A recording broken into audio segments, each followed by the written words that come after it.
9월 2일 월요일. 오늘 10% 이상 급등한 종목과 그 이유에 대해서 알아보겠습니다. 오늘 장은 오후 4시 키움증권 기준으로 코스피 지수는 0.25% 상승한 2681.00포인트로 마감했습니다. 외국인은 매수, 기관은 매도로 임한 가운데 개인은 매수로 대응했네요. 오늘 코스피 거래 대금은 8조 원입니다. 한편 코스닥 지수는 0.20% 상승한 769.21포인트로 마감했습니다.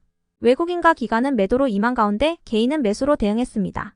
오늘 코스닥 거래 대금은 7조 원입니다. 그럼 본격적으로 오늘의 급등 종목들을 살펴볼게요.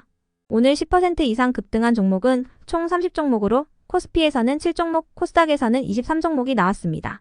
이 중 상한가 종목은 PNS 미케닉스, 퀀텀온, 더 테크놀로지, 앞타머 사이언스 4종목이고요. 오늘 하한가 종목은 없었습니다. 총 30개의 급등 종목들을 한데 모아서 섹터별로 묶어보니 5개 테마로 나눠볼 수 있었어요. 그 외 나머지는 개별 이슈로 오른 종목들인데요. 먼저 1번 2차전지 섹터입니다. 미국의 개인 소비 지출 가격 지수가 안정된 모습을 보이면서 9월 중 금리가 인하될 것이라는 기대감이 지속되고 있습니다. 이러한 기대감 속에서 금요일날 미국장의 3대 지수는 모두 상승했으며 테슬라와 리비안, 루시드 등의 주요 전기차 기업들도 상승세로 마감했는데요. 특히 테슬라는 전일 대비 3.8% 상승한 가격으로 마감하면서 이러한 상승이 국내 2차전지 기업들에게도 훈풍으로 작용되었어요. 한편 유럽연합이 지난 7월부터 중국산 전기차에 대해 추가 관세를 부과하기 시작하면서 유럽에서 중국산 전기차 판매량이 전월 대비 0.3% 하락했다고 전해졌는데요. 이러한 소식들 속에서 에코프로와 에코프로 BM, 삼성 SDI, LG엔솔을 중심으로 2차전지 관련주들이 강세를 보였습니다. 이 중에서도 포스코 그룹주들은 밸류업 계획 발표 기대감도 동반되었네요. 다음은 이번 제약바이오 섹터입니다. 금리 인하 기대감은 제약바이오 기업들에게도 호재로 작용되고 있는데요. 다만 제약바이오 테마의 경우 최근 생물보안법 수혜 기대감과 유한양행의 렉나자 승인 소식 속에서 연일 강세를 이어왔던 만큼 오늘은 차익실현 매물이 나오며 일부 종목들만이 상승세를 보였습니다. 이 중에서도 앞타머 사이언스는 당뇨 등의 인슐린 관련 질환 예방 및 치료용 물질에 대한 미국 특허 등록이 완료됐다고 밝히면서 상한가로 마감했고요. 경남제약의 경우 유상증자로 인한 권리락 효과 속에서 강세로 마감했습니다. 그 밖에도 최근 신규 상장한 종목들이 순환매를 보이고 있는 가운데 오늘은 엑셀세라피틱스와 TDS팜이 강세를 보여주었네요. 다음은 3번 로봇 섹터입니다. 삼성전자가 웨어러블 로봇인 보핏의 출시 막바지 작업에 한창이라는 소식이 지속 이슈로 작용되고 있습니다. 이번 출시 대상은 기업과 소비자 간 거래로 출시 시점은 올해 추석 전인 9월 초로 예상된다고 알려졌어요. 한편 로봇들은 현재 산업 현장을 중심으로 배치되고 있지만 로봇들의 다음 무대는 우리들의 집이 될 것이라는 관측이 나오고 있는데요. 아마존은 쓰레기를 치우고 반려동물에게 먹이를 주고 주인에게 약 복용 시간을 알려주는 등 개인 비서 역할을 할 수 있는 로봇을 개발 중이라고 전해졌습니다. 구글도 음성인식을 이용한 가정용 로봇을 개발 중이며 애플은 아이패드와 비슷한 디스플레이에 로봇팔을 결합한 탁상 기기를 개발 중이라고 하는데요. 이 같은 소식에 일부 로봇주들이 상승세를 이어갔습니다. 다음은 4번 화장품 섹터입니다.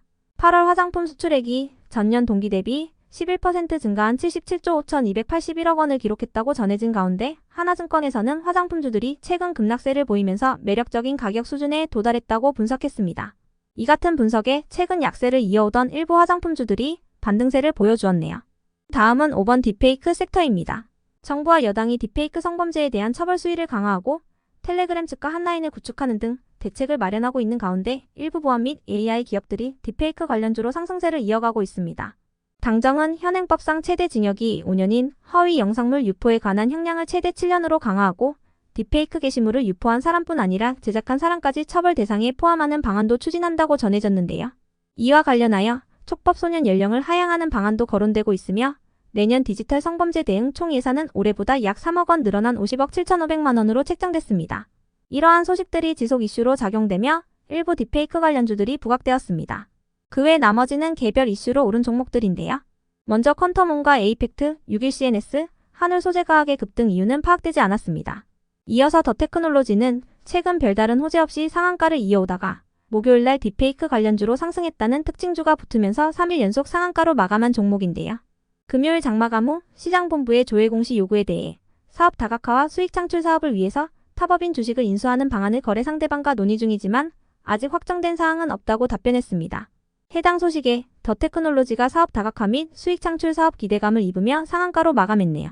다음으로 아센디오는 금요일 장마감 후 170억 원 규모의 유형자산 양도를 결정했다고 공시했는데요. 자산 매각을 통해서 재무구조를 개선할 예정이라는 소식에 강세를 보였습니다. 이어서 뱅크웨어 글로벌을 비롯한 토큰증권 관련주들이 상승했습니다.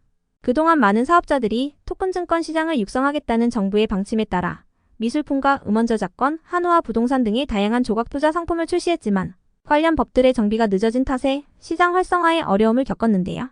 법안 폐기로 멈춰섰던 토큰증권 법제화 작업이 이번 달에 재개된다는 내용의 단독 기사가 전해지면서 뱅크웨어 글로벌이 토큰증권 관련주로 상승했다고 전해졌습니다. 뱅크웨어 글로벌은 자체 개발한 증권형 토큰의 수익 배분 시스템 및 방법에 대한 특허를 등록한 바 있어 토큰증권 관련주로 분류됩니다. 다음으로 플레이위드를 비롯한 일부 게임주들이 상승했습니다. 메리츠증권은 게임 산업에 대해 서구권 개척 경로를 걷는 중이라고 언급했는데요. 컨텐츠 산업이 유튜브와 넷플릭스라는 글로벌 플랫폼을 활용했듯이 국내 게임사들도 PC와 콘솔을 이용한 서구권 수익화 분기점에 진입한 것으로 판단한다고 언급했습니다. 이러한 분석 속에서 플레이위드가 하반기 국내 출시를 앞둔 신작 게임 로안2에 대한 흥행 기대감을 입으면서 강세를 보였네요. 한편 C사이트의 급등 이유는 파악되지 않았는데요. 의류 쪽과 관련해서는 최근 무신사가 서울 성수동에 새로운 편집숍인 무신사 스토어 성수 대림창고를 오픈한다고 밝힌 바 있으니 참고해주세요. 끝으로 FN가이드는 코스닥 상장사 중에 처음으로 밸류업 계획을 공시하면서 강세를 보였다고 알려졌습니다. FN가이드는 지난 5월 밸류업을 위해 자기자본 이익률 18%, 연평균 매출액 성장률 15%를 달성하는 등 5개년 중장기 목표를 수립하고 최소 배당 성향을 26%로 유지하여 상향시켜 나가겠다는 방침을 발표한 바 있습니다. 그럼 오늘의 거래량과 거래대금 상위 종목들을 시장별로 살펴보고 마칠게요.